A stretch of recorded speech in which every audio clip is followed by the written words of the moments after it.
As you know, my name is Lauren Gibbs. I'm the Director of Internal Marketing and Sales for Parity, which is a platform geared towards helping professional female athletes land more paid opportunities to help close the pay gap.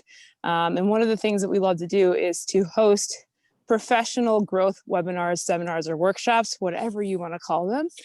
And today is our part 2 of a series of crafting your story for public speaking. Public speaking has been something that I've really enjoyed as an athlete when I worked in corporate, and it's a great way to get additional income as an athlete, because we have these incredible life stories and experiences and life lessons that most of the world isn't privy to. And so there's an opportunity to teach people things through the things that we've overcome, experienced, and accomplished. And so Jessica Carey is a good friend of mine. She is actually the person who coached me through my TEDx talk.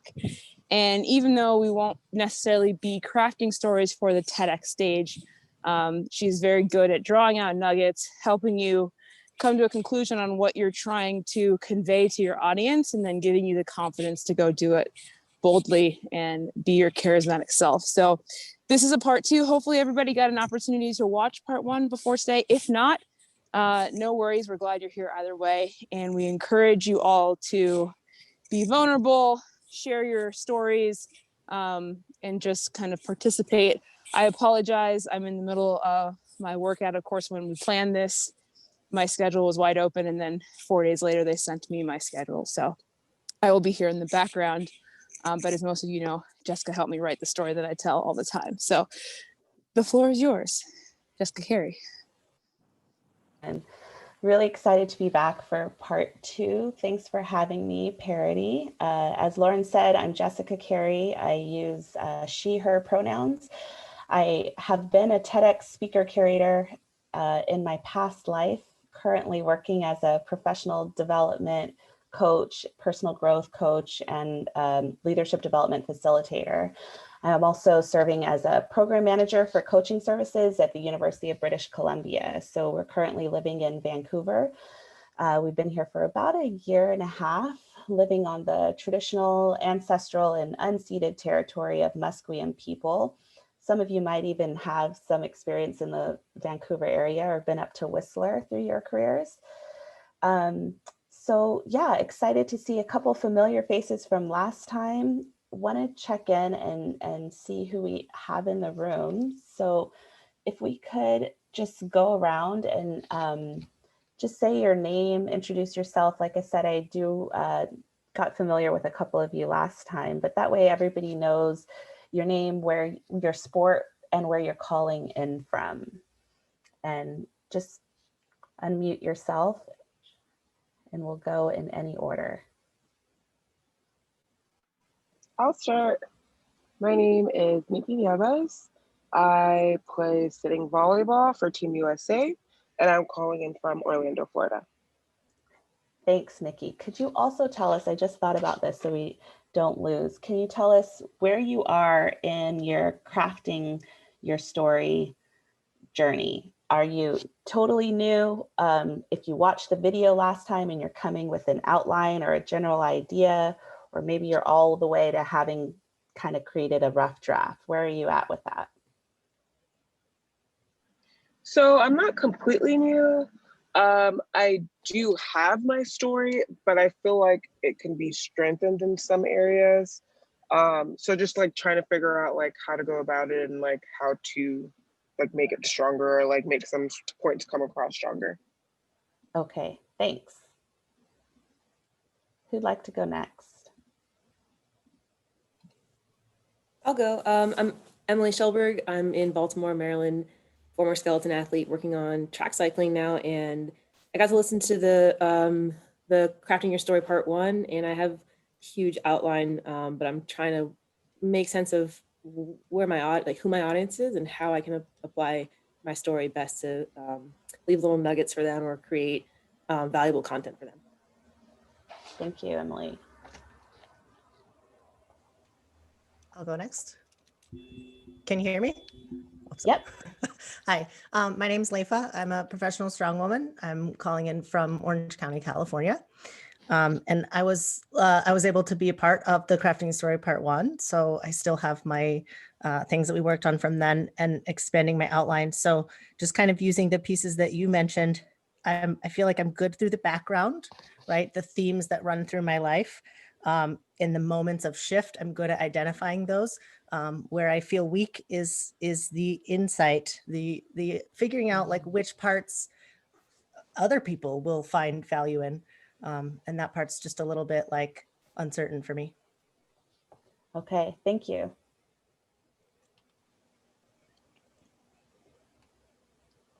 Who's next?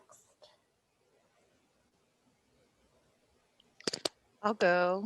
Can you guys hear me? Because my mic said it wasn't working. We can hear you. My name's Jasmine Fenlater Victorian. I am a bobsled athlete. I competed for USA and Team Jamaica currently. I'm in Las Vegas, Nevada.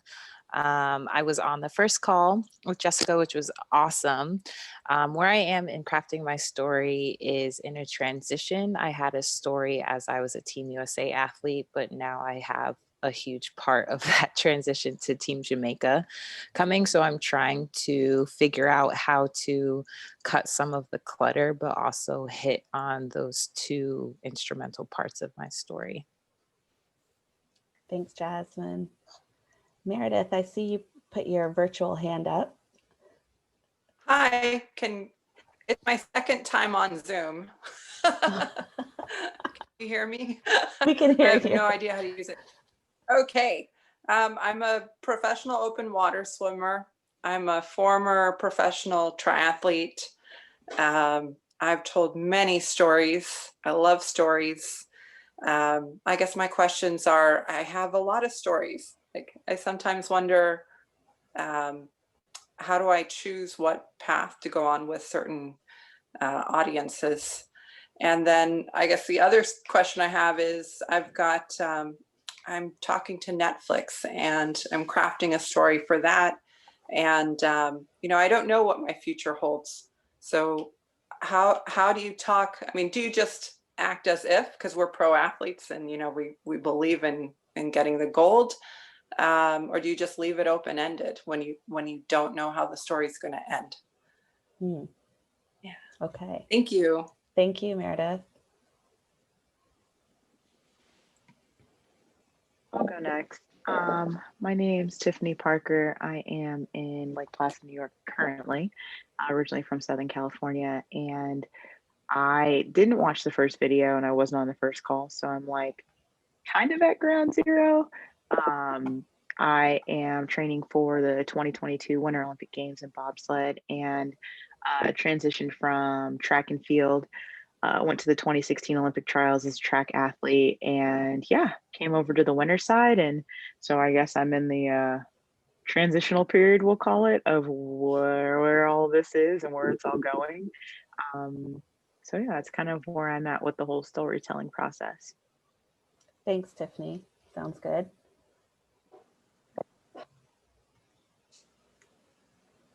We have Kiana. Oh, her audio is connecting. There we go. Can you hear us, Kiana?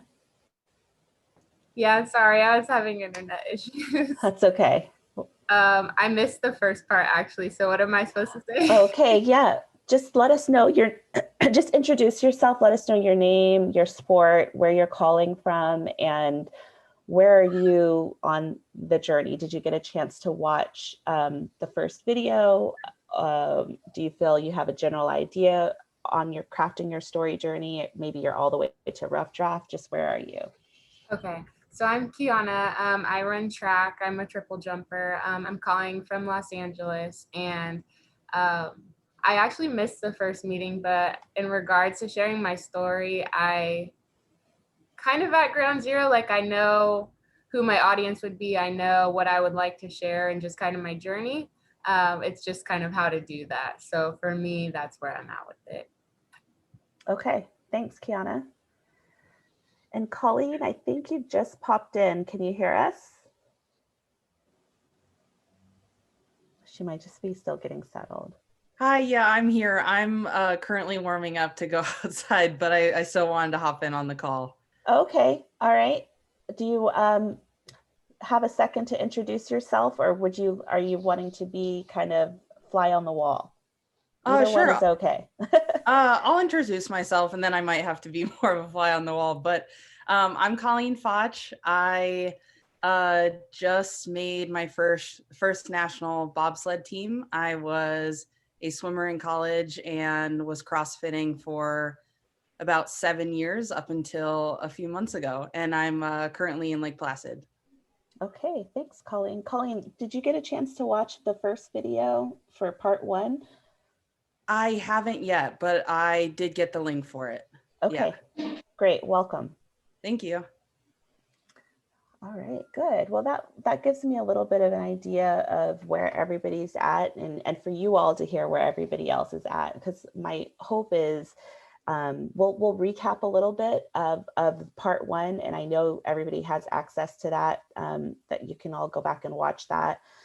It'll help fill in some of the gaps, but we'll just go over a couple of the key points, and then we're going to shift into what to do with that and starting to put it together. And then I really want you to have a chance, no matter where you are, to work on it a little bit today so that you leave with something. So whatever you've brought, even if you are identifying as, I have a general idea, but I'm sort of at ground zero, that you'll still leave with maybe an idea that's fleshed out a little bit more. And if you're more on already having an outline or a rough draft, we can get you to the next stage of that. So that's my goal. We'll see how it goes. I'm going to share my screen with you all.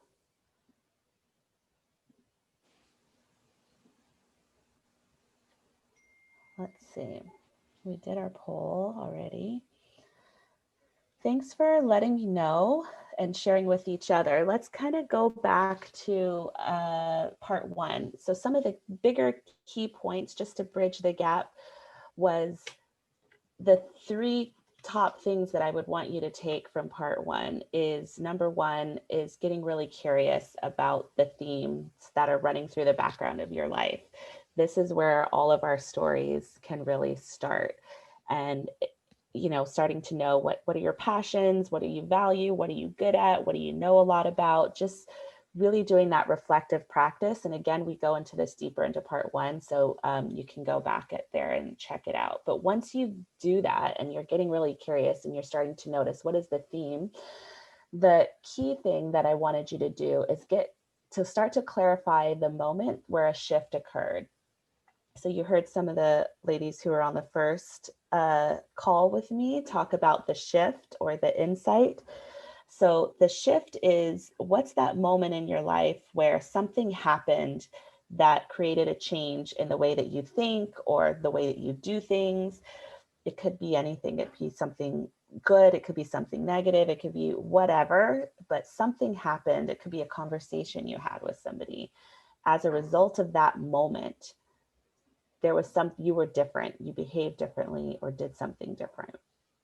And then the third piece is identifying the impact that moment can have for other people. There's going to be some lesson or takeaway because of that shift that you had for yourself that other people can learn from within your own story. And those 3 elements are really the ground zero. That's where you want to start. Anybody have a question about these things? Because we're going to build on them.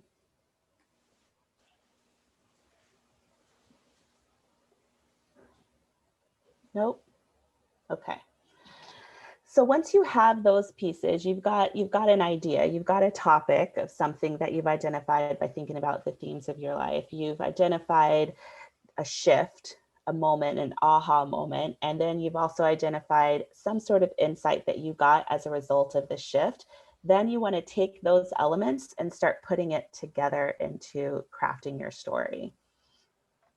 So you have those 3 elements from part 1. You want to take them into these components of creating the meat of the story. So if you think about when you're telling your story or, speaking to the audience, and you might have different versions of this, right? You're going to have different themes that are going to create different topics that'll give you something to start to build your own toolkit of different stories that you can craft for different speaking opportunities that you get. So let's just take one of those themes, one of those ideas, and you've got a topic, you've got your shift, and you've got your lesson. So you're going to put it into these components, starting with an introduction. And you want to think about taking the audience on a journey with you. So when you're telling your story, you're really inviting them to go on the journey. And in the introduction is where they're going to start to hear a little bit more about you to decide if they want to tune you out or, okay, this sounds interesting. This is something I want to go on a journey with you for. So you want your introduction to really catch the attention of the audience. Definitely take some notes here if you can, if you have a pen and paper. And it's something you can refer back to, because likely your introduction, you won't get to maybe writing this today, but some of you may. And even if you come back to it later, you want to just do a check. Hey, is there something in this introduction that's going to catch the attention of the audience? You also want the introduction to be the place where you start to build rapport. You want to be relatable to the audience because that's going to start to build their interest in wanting to hear more from you. I think it's really helpful to avoid in the introduction saying anything that's immediately going to turn the audience off, you know, or just shut them down and not want to hear from you. So you want to stay away from anything political or religious, or if you come across very self-promoting. And it's not that those things can ever be said, and they certainly have, depending on who your audience is, they have their place and time. Also depending on what the subject matter is of your talk, but generally speaking, you want to avoid shutting down people in those first, 5 minutes of your presentation. Like I said, it's a journey, so you want to say things that get them to trust you. This is also a good place to add a peek into what the topic is going to be, a peek into what you're going to be teaching them. You want to have a little bit of your personal story involved here. Say something that's a little bit vulnerable or personal that they know more about you. So after that, you've got your introduction. You're always going to be building to that shift. So that moment that we talked about where you had an aha moment. Before you get to the shift, which is going to be the peak of your story, you're going to have a bridge to get there. So you know that you have your introduction. Let me back up. You have your introduction, you have your peak, which is the shift, which we talked about before. And in your closing is going to be that insight or key takeaway. So let me build up in between. So you have your introduction, and then you're going to climb up to your shift to the peak. So in that first bridge, you want to create a bridge up into what led you to get that insight, that shift. What created that shift for you? So you want to start talking about giving a little bit of context to what happened before the shift occurred. You're going to give key information here that's going to highlight all the experiences that led up to that point.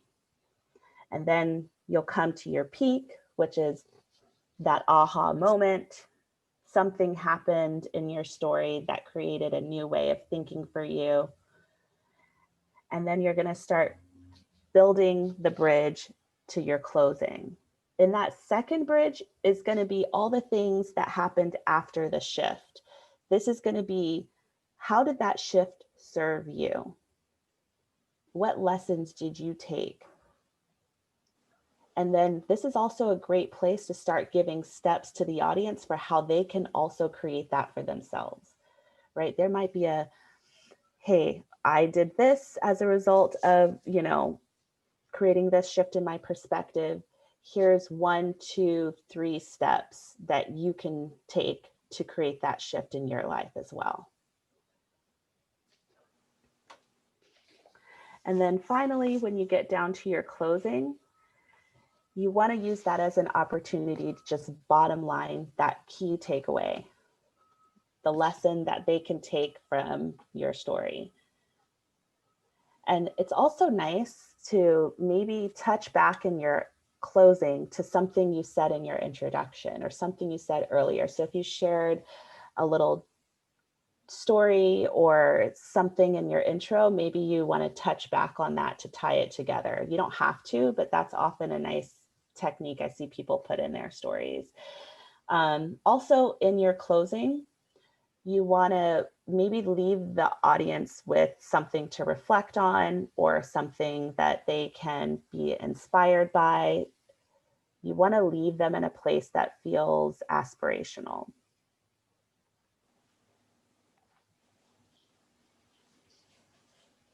Okay, so I want to give an example of what this might look like. So I know I'm being a little wordy here. So let's just say you started part one of this and you identified a topic. So maybe my topic is failure. And I've identified my key takeaway that I want the audience to have is that failure can be a friend and not a foe, right? It doesn't have to be a bad thing. It can be a good thing. Maybe that's my key lesson. So how am I going to put that into the story components? Because I've identified sort of this topic. There's something that happened around failure for me that was an aha moment that allowed me to view failure in a different way. That's my shift. So what that might look like in the components is in my introduction, I'm going to include some glimpse of a story when I failed. You know, I'm going to start to say that. And then in the bridge, I'm going to give more context about what happened before I viewed failure as a good thing. So in that bridge one, I'm going to be talking key information that's going to highlight experiences where I reflected views on failure being a foe or bad for me. And then the peak is going to be me talking about that shift, that aha moment where something happened to make me look at failure in a new way. And then in bridge two, I'm going to start talking about all the lessons that I learned as seeing failure as a friend. Like, how did that serve me? I'm going to start talking about that in bridge two. And then I'm also going to talk about how the audience, if they look at failure as a friend, what can that do for them? Or how can they start shifting that perspective for themselves? And then when I close, I'm going to bottom line the key takeaway that, you know, failure is a good thing. What can failure do for you? Whatever. And I'm going to leave them with, you know, some intentional reflection or aspiration. So that's just a general example, but you can plug in your own topic with that. So hopefully that gives you something to start working with. I'm going to pause here, stop sharing my screen so I can see you all, and just check in. How is this landing for you all?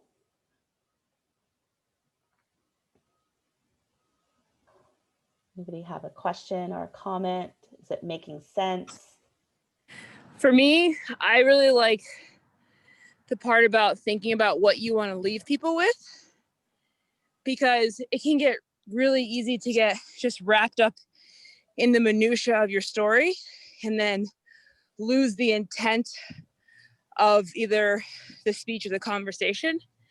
So that part's been really helpful for me in just like every time I even think of like a new speaking topic, you can get really excited about something, but like you always have to keep your audience in mind. And I think that has been really helpful for me from what you're talking about. Thanks, Lauren. Yeah, I think, starting with, you've got your idea, your topic, whatever you want to say, your next, you know, yes, we talked about the shifts and the insight. Before you start putting it together, you want to have like, what's the takeaway? What's the lesson? That's that insight for the audience. And Leafia, I think you were saying that's the part you were struggling with, right? Yeah, and I think there might be kind of two pieces to that, and just getting maybe like really personal on my perspective. Like, I think I have a hard time with, like, first of all, identifying who that audience is, because like personally, I spend a lot of time in a somewhat of an insular environment right? People with very similar views and perspectives and a common lingo and all of that stuff. But if I'm going to talk to a more general audience, it's kind of unknown for me, like, who is that audience and what is the stuff that's relatable to them versus like the stuff that I would specifically get excited about, in my small community, as opposed to, a more general view. I think that's one aspect. And then the other aspect is just, I kind of have a hard time thinking about, like, it's one thing to just tell my story, but then I feel like I'm just talking about me, and it's hard to figure out, what these things that are important to me, but what would actually be important to other people, or how do I actually translate that? How do I make that choice for them? So thank you for sharing, because I think other folks could relate to what you said, because I heard people talking about the audience thing and who am I talking to, and how do I craft this to be specific to who I'm talking to. And I would offer that, excuse me, you don't need to know that to start. You don't need to know that to get your story down, and because as we talked about in part 1, it is really easy to think that the things that are really mundane to us won't be interesting to other people, but actually that's just because you're so steeped in what you're good at that it doesn't seem spectacular. But when someone else hears it, they will be able to gain something from it, and to just trust that. I mean, if you think about it, we hear talks on the same topic. I mean, I just picked something really general for my example, failure. I mean, probably all of us could come up with a story around the time that we failed that's personal to us. But what's different about it is your spin, your vibe, your flavor that you're going to put on it that's going to resonate with someone else, that maybe when I say it to them, it's going to speak to who's supposed to hear it from me. But there's going to be other people who's going to hear it from Lefia's point of view, that's your audience. They're going to resonate. There's a book by Godin. Is it Seth Godin? I can't think of the name of the book, but he has a book around tribes. And basically it's this concept that we start to psych ourselves out when we think there's nothing spectacular or new about what we have to say, which is true. Like, there really isn't a lot of new, but the point is that the way you say it and in your personal experience is unique, and that is new, and that your tribe of people are gonna follow you. And you know what? I think about the time my mom, I also teach yoga classes, and my mom used to come to my classes occasionally. And I will say the same cue or the same story or the same thing to enhance the class, and nothing. And then she'll take someone else's class and she'll say, oh, they said this particular cue and that really made a whole difference for me. And I was like, I've been saying that for the past 10 classes you came to, and it didn't do anything for her, but something that other person said, the way they said it, it landed for her. So you know what? That's okay, because then she got what she needed and that made a difference for her. So I would encourage you to just trust that there's value in your story, and that your tribe is going to follow you and hear you, and it's going to resonate with the right people. And as much as we can focus your story today, or as you're starting to work on it, without focusing on the audience, and just knowing if you can trust that there is some insight there that's going to be valuable for someone, that way it doesn't become a block for you to be able to move forward. Is that helpful, Lefia? Yeah, so if I'm getting that right, we just kind of think what we think are the takeaways. Like, if I was telling the story to myself, what do I think the important points are, or like you said, those steps to creating that same shift again, like recreating it. Yeah. And then once you've got it, we can work it a little bit further, but I think that's the point to keep you from moving forward. And then once you've booked something specific to, somebody's invited you to come speak, you can always touch in with them about how to start to fine tune what you've already got as your rough draft. You know what I'm saying? Certainly anybody, like several of you have already booked some speaking engagements. and you might have already had a general idea of what you want to talk about, and you know what, that's not going to change the lesson. But maybe once you have a specifics, they might have a request where they say, hey, and a lot of times, tell me, for those of you who've done, they don't really care. They're like, go for it. What, just inspire people. Leave us with, you can say whatever you want. But if they do have a specific thing that they want you to do, you can tailor that to your specific audience. That's actually really smart to consider, you know, the background of who you're talking to. But at least you've got your basic foundation, and then you can tweak it a little bit according to the specific audience that you get. Meredith's had her hand up, and Emily, I saw you were going to say something too. Go ahead, Meredith, and then we'll come to Emily. Hi, thanks. I'm loving the whole thing. I guess one of my personal questions is I tend to I speak a lot, and I have no problem in front of audiences, and I come off like Miss America meets Oprah. Like, and I wonder if it's too much and if things get sometimes too cliche.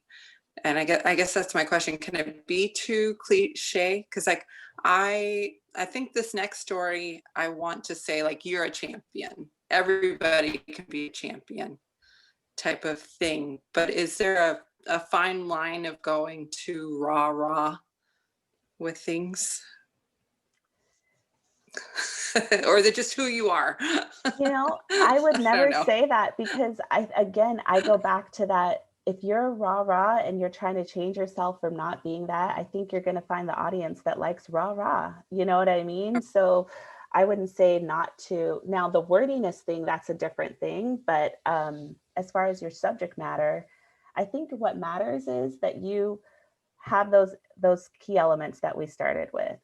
You've got your personal story. You've got a big a shift. That's what's going to make it impactful. If there's a shift. Most important to be authentic versus selling? Or well, authenticity is always important. Okay. I mean, of course. Yeah. But so to let me ask you, what would you like if you were an audience member to hear? Yeah, I mean, you're right. As a person, I don't like being sold to. So I would want it to be, I guess, subtle. Yeah, I mean, I love authenticity. Eat it up. And the excitement and the enthusiasm and all that good things. But I think the honesty and the vulnerability and telling it how it is probably a lot more meaningful. Totally. I totally agree. Yeah. And those are the elements, once you've put it together, you can look back over, and that's the fine tuning of it all. So what I want to start, Emily, let me go to you. Thank you, Meredith. Thanks. I was just going to keep talking, and I realized that we didn't give Emily the floor. Yeah, actually, I think Leafa kind of touched on the points that I was also thinking about, which was, essentially that, you can take that frame or that scaffolding for your story and really kind of wrap it in myriad ways where, I think as all of us being female athletes, we can talk about our, overcoming adversity or resilience or our victory or our, defeat or failure or whatever. Is that something that you would recommend, like taking this story and working it for several different points and seeing which one kind of flows better? Or would you imagine, finding a different story for each takeaway? I think you could, which one of those sounds like it would work better for you? I don't know. I feel like there's, I think all of us are kind of coming along that same line where we all have tons of stories and we kind of get lost in our story without really getting to that focal point. And for me, I feel like I'm having trouble working the focal point, and I could go in so many different directions. And I just wonder, how do you find the nugget? Like, how do you find the focal point that's really going to drive home and really kind of reach an audience and make an impact? So did you have a chance? I know you watched the first one. I think it's a really good question. And I see Jasmine is agreeing that it's really easy to get lost in the story. And we all have probably several stories that we could tell. So you have to start with one and know that you can use the same format to build a second and a third, right? So if you get a process down, so I really want to make sure that we hone in on the process so that no matter what the story is, you can fill in, you know, the meat to the story. And I know you watched the first one. Were you able to identify a shift? Yeah, I had like 6 different shifts. I'm a little older than probably a lot of you guys, so I have more shifts. But yeah, I think the more compelling shift that I kind of landed on was a car accident that kind of took me out of my career, and that was like the most, you know, the freshest one in terms of that. But there's so many ways that I could go with that car accident. Like, you know, I can talk about my resilience through my career, and, you know, talk about that just being one bad day and you can continue to go forward. Or I could talk about, you know, you can only control what you can control. We can talk about, you know, myriad things that kind of tie into that. So I guess finding the word to be able to wrap it around is my difficulty. I have that problem a lot. And one of the things I had to remember is you don't have to be everything to everyone in one speech. And so, like, if there are a myriad of things that you could wrap that around, then create a myriad of speeches, right? And one of the things I love to do is when I'm booking a speaking engagement is I ask a simple question: what does success look like to you for this audience? And what are you hoping they take away from our time together?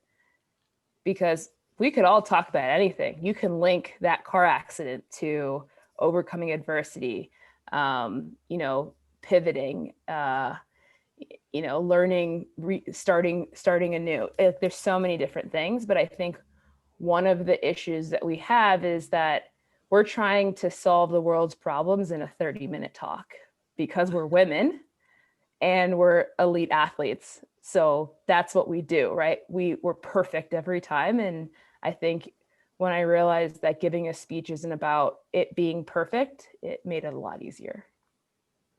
That's huge. Yeah, I like that. Thank you. Yeah. Great point. Thanks, Lauren.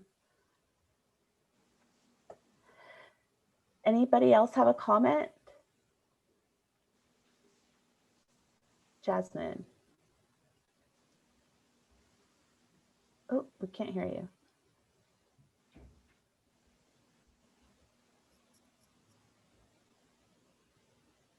Can you hear me? Yes. Okay. What Lauren said really resonated with me, of like not trying to solve obviously everything in a 30, 45 hour speech, because it's just not possible. And I think with all of us on this call and all of us in Parity, there are so many different pivotal points that we could touch on and want to express and share, because we feel we have that relationship or ability to kind of correlate with so many other people on a grand scale. My situation, I feel, not that it's unique, but so many people want to know why I changed different nations or what, like, about both sides. And I'm finding that to be very difficult to kind of, like I said, weed out and stick to what you talked about as those pivotal points, because it's not that in a Q&A I can't touch on them, but it almost seems so far out if I don't touch on it at all during my talking points. So that's what I kind of have a hard time doing, because obviously you can, like Lauren said, talk forever about a lot of things. So you're talking about something that would come up in a Q&A or something that So a lot of times the expectation, because people know I competed for two nations, is talking about the experience for two nations. So even though I have those pivotal points, based on what you were talking about today, it made me think, well, then you just really need to narrow down on exactly what you want your audience to take away, which wouldn't include all that backstory or all the forward story. But sometimes I feel like that's the expectation because that's what they know and can see on Wikipedia. So I'm finding... And of course, of those things, eventually, as in the past with a few speaking engagements and doing some Airbnb chats, if I don't touch on it directly too much, it does come up as a question, and it feels so far removed from the topic and what I want them to take away. So I don't want that Q&A question to be like what they're left on versus what I talked about, but I don't want to leave it open-ended. Does that make sense? I'm hearing tension between what the lesson that you want to leave the audience with and what your perception of the expectation is. That's what I'm hearing, is a tension between those two. Is that correct? Correct. Because here's a great example. I'm supposed to be talking to a few groups with Google. A lot of them are diversity groups. So it would be like their Black Lives Union, their LGBT community, stuff like that. So thanks, Lauren. A friend of mine works for them and she knows my full story. So there's not necessarily pressure, but you're talking about diversity, but obviously that includes my USA story transitioning to Team Jamaica. But if I want to hone down on overcoming adversity and that diversity, I wouldn't necessarily have to talk about both, especially to keep it within a time frame and focused, as you mentioned with all your points. Mm-hmm. Well, the one thing I would say, and then I would love to hear other folks' thoughts on this, is there is you having, it kind of goes back to what Emily talked about and some other folks talked about. It's you having this idea of what the lesson is, something you learned that you want to offer. And then if you're speaking to a specific audience that has invited you to come, having that question, like, what do you all want to take away from this? What is success going to look like Lauren said, that's going to be the bridge between those two things.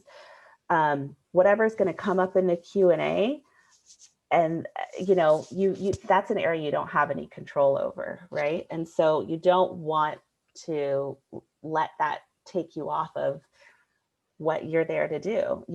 Let the expectation that may or may not even come up take you off of your game. So that's the two pieces I would say, is grounding yourself back in what's the lesson that you've identified, and also matching that up with the specific success for that audience. And that's really all that you can do.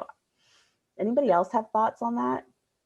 You know me, I always have thoughts. And Meredith has a thought on it too. Go ahead. Jazz, what I would say is, like, when I talk to groups, I try and keep my talk within 20 minutes. Because no matter how exciting or like, I have an incredible story, but like past 20 minutes, you're like, okay, I get it. You quit your job. You went to the Olympics, you won a medal, right? And I really think the meat and potatoes and where people enjoy, especially talking to elite athletes, is in Q&A. So if you know that's something that's going to come up in Q&A, then you're covered and you'll talk about it, but it doesn't have to be part of your story. And that allows you to focus your story so specifically on the things that you want to focus on, and then you could expound on whatever during the Q&A. Because if you finish a talk and people have questions, they listen to you, or they were excited to see you. So, and that way you're not creating your story based on expectations that's outside forces. You're able to speak in the seat of what you're passionate about.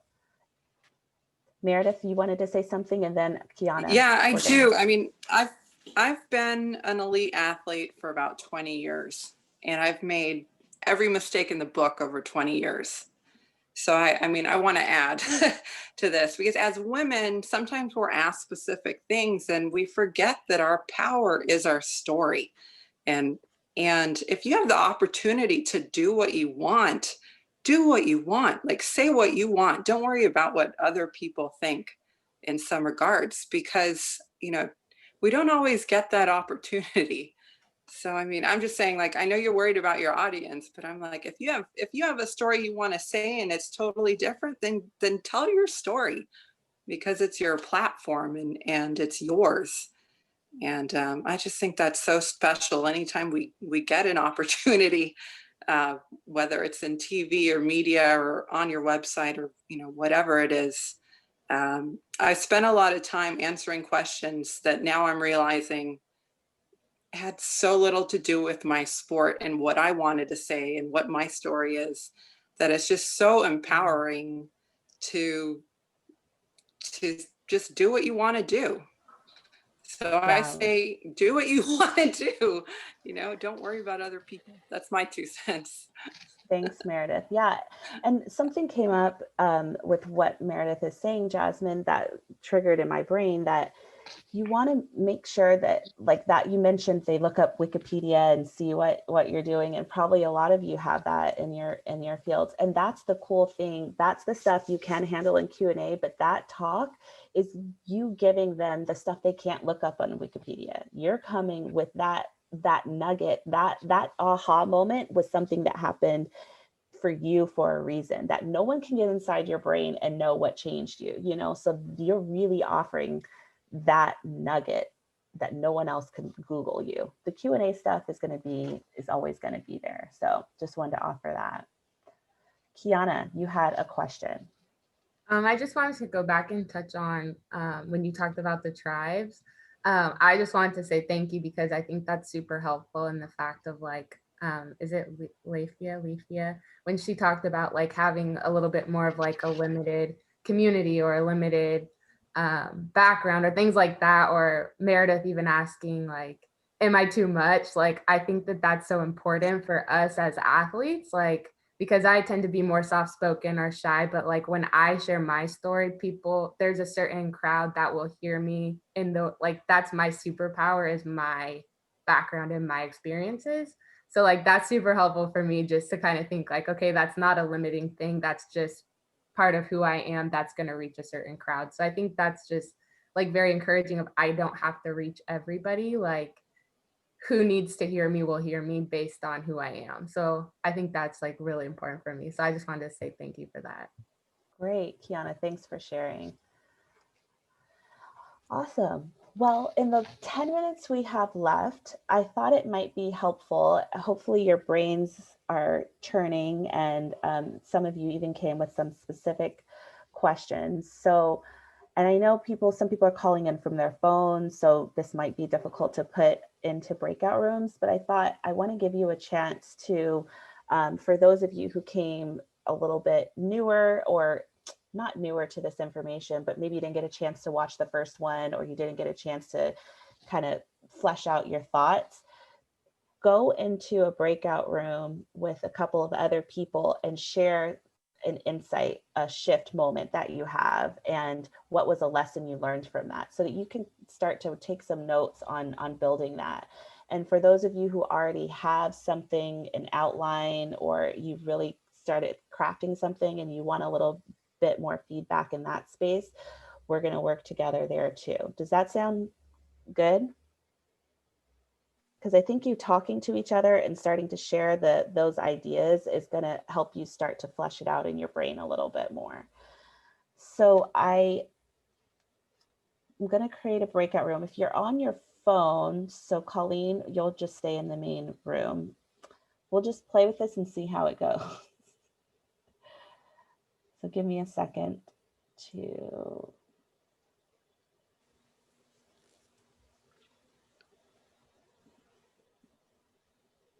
create the room.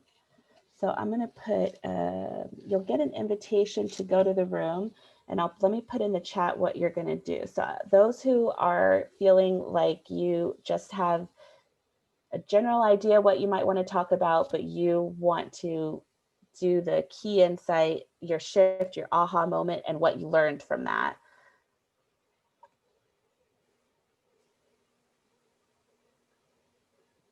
Give me 1 second to assign everybody. So Kiana, Nikki, Tiffany, and Meredith had mentioned that you felt think you had some general idea, but maybe want to flesh that out a little bit more.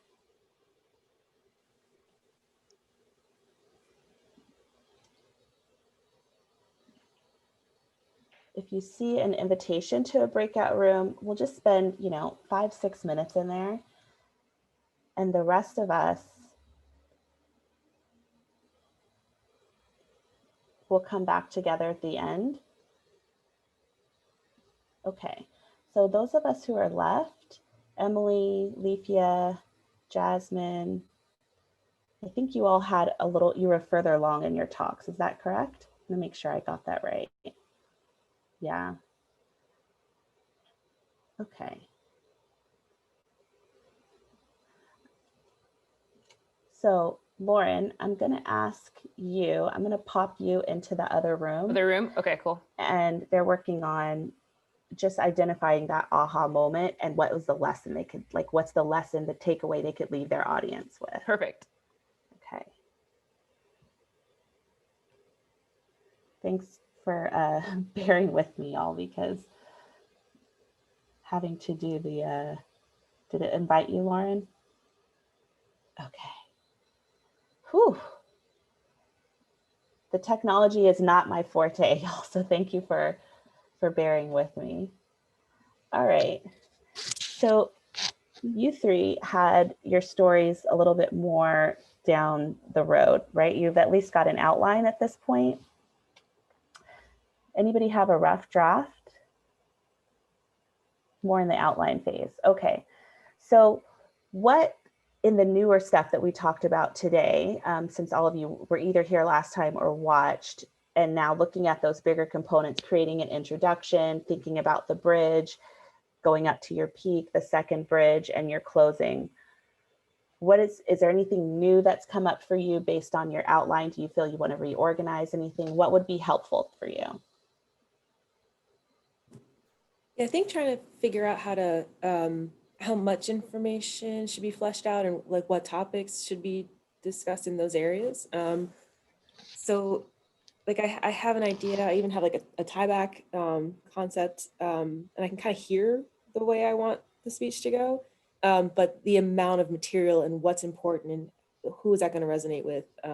Again, I think back to the audience, but because I think there's so much, and I just not sure which particular material should be touched on. So like for the bridge, I think you had said this is the one, like the bridge one gives you more of the credence or kind of professional lead in, that you have the platform to be able to have this discussion, like, you know, have people think that you're able to provide them some sort of information. Well, the bridge one, you've introduced a little bit about what you're talking about, and you're going up to the shift, that, you know, kind of the big aha moment.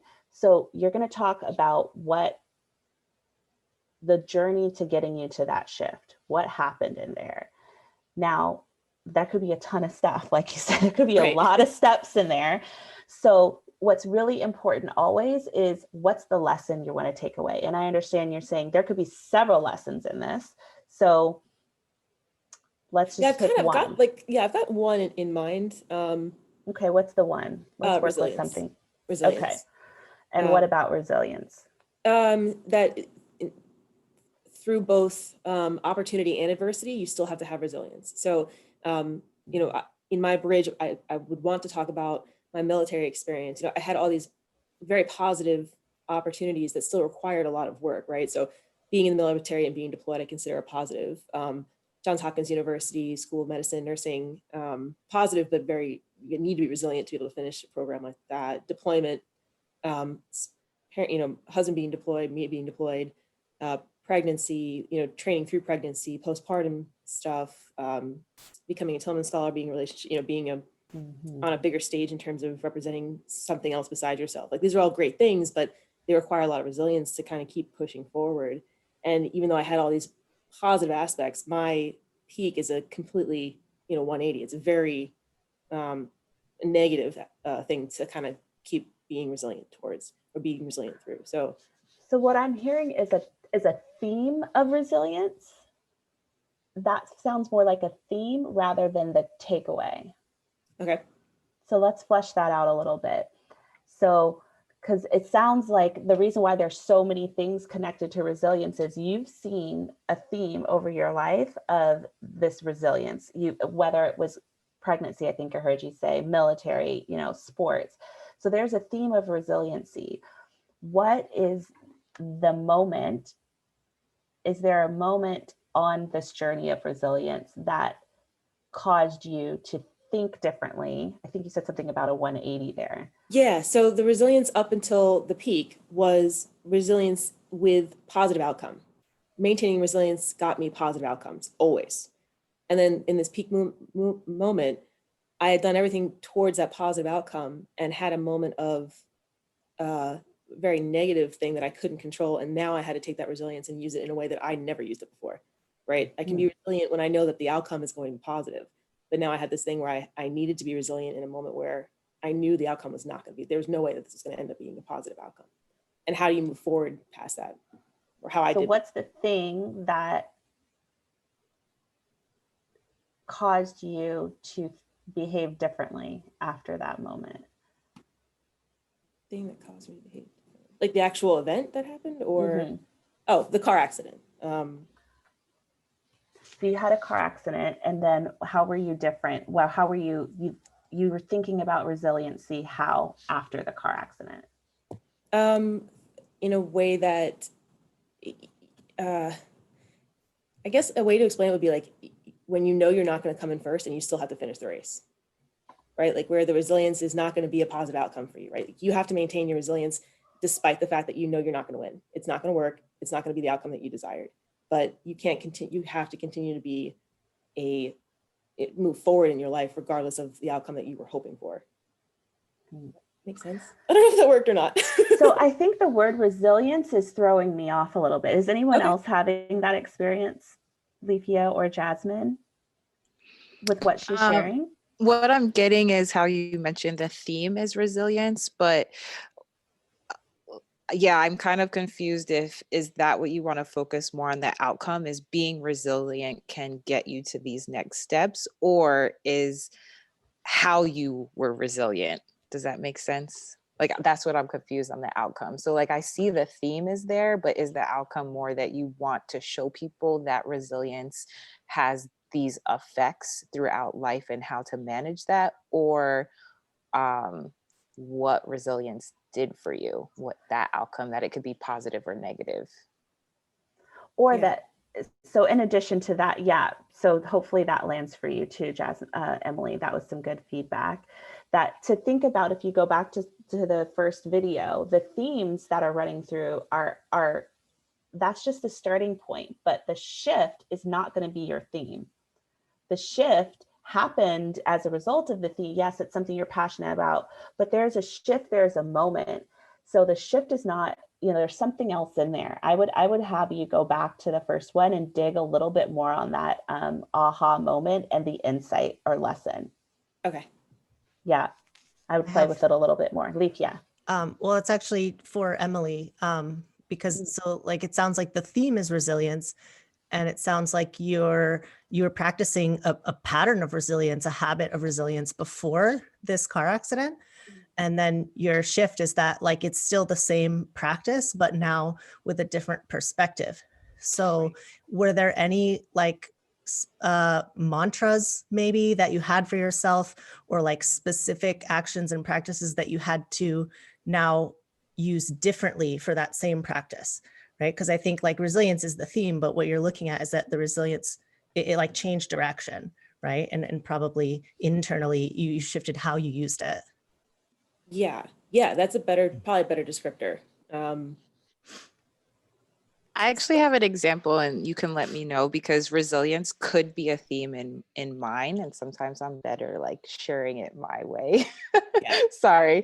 So like for me, I had to overcome obstacles such as being on Team USA, facing discrimination, changing to a new team, being at the top, going all the way down to the bottom. But my takeaway is being my own champion. Like that was the pivotal moment that I saw through quote resilience, would be that I'm in charge of being my own champion, and like a medal can't define me, or making this team can't define me, or being this, but being my own champion was like representation of myself to the fullest.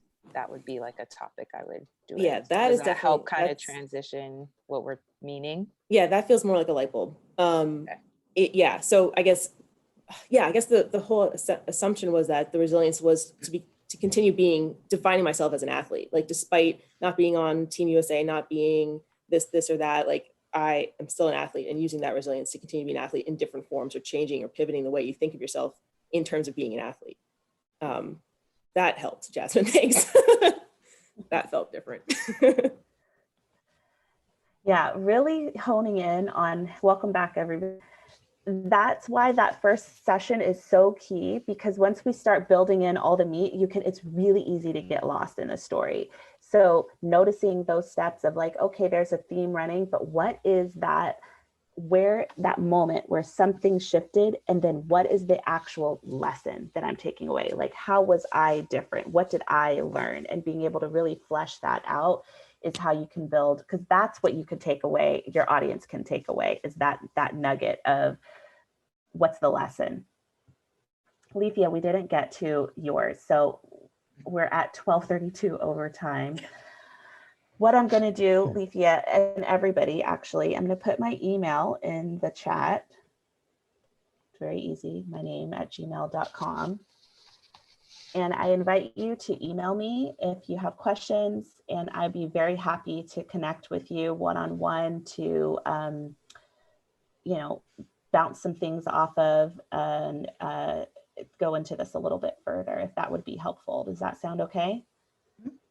Okay. As we're closing, thanks everybody for being here. And I would love to hear from anybody. You can either put it in the chat or you can come off mute.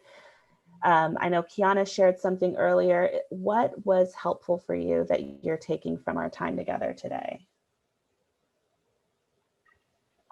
For me, it was having a peak and then having bridges in between. I never thought of telling my story with bridges, which makes a lot of sense instead of just being like abrupt and moving on to the next thing. And then even Lauren had brought up kind of like advertising yourself and putting yourself out there on LinkedIn to tell your story, which I also had never thought of. So those two things were really awesome. Cool. Thanks, Nikki. All right, well, we have to close our time together. Sorry for going over by a few minutes. Thank you all for sharing so much. And that's really what makes it rich, is when you can share with each other and learn from each other, and encourage you to continue doing that. Again, please email me. I'm very happy to connect with you so that we can go into it a little bit further. I'm very happy to do that. I mean that when I say it. Sometimes people say email me and they don't mean it, but I actually do mean it. He means it. Have a great weekend, and thanks for coming. Yeah, thank you so much for everybody for attending and putting in the work. I also put my email in there, so if you have any questions about Parity or webinars or have webinar ideas, please reach out. You like these? Have a great weekend, everyone. Bye.